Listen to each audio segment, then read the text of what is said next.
کہ رسول صلی اللہ علیہ وآلہ وسلم کا عجیب واقعہ۔ شیخ الاسلام حضرت علامہ ظفر احمد عثمانی رحمۃ اللہ علیہ فرماتے ہیں کہ میں اس زمانے میں حج کے بعد مدینہ منورہ گیا۔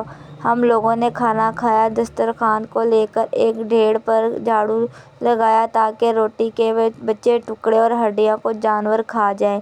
تھوڑی دیر کے بعد میں اپنے کمرے سے باہر نکلا تو یہ دیکھ کر حیران رہ گیا کہ ایک خوبصورت 9 سال کا بچہ ان ٹکڑوں کو چن چن کر کھا رہا ہے۔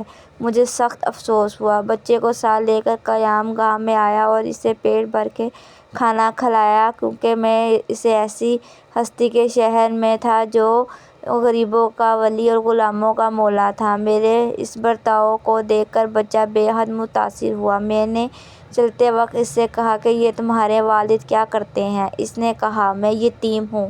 میں نے کہا، بیٹے میرے ساتھ ہندوستان چلو گے؟ وہاں میں تم کو اچھے اچھے کھانے کھلاؤں گا، عمدہ عمدہ کپڑے پہناؤں گا، اپنے مدرسے میں تعلیم دوں گا، اور جب تم عالم فاضل ہو جاؤ گے تو میں خود تم کو یہاں لے کر آؤں گا اور تمہیں تمہاری والدہ کے سپرد کر دوں گا۔ تم جاؤ، اپنی والدہ سے اجازت لے کر آؤ۔ لڑکا بہت خوش ہوا اور اچھلتا کودتا اپنی والدہ کے پاس گیا۔ وہ بیچاری بیوہ دوسرے بچوں کے اخراجات سے پہلے ہی پریشان تھی۔ اس نے فوراً اجازت دے دی۔ بچہ فوراً آیا اور مولانا کو بتایا کہ میں آپ کے ساتھ جاؤں گا، میری ماں نے اجازت دے دی ہے۔ پھر پوچھنے لگا کہ آپ کے شہر میں چنے ملتے ہیں؟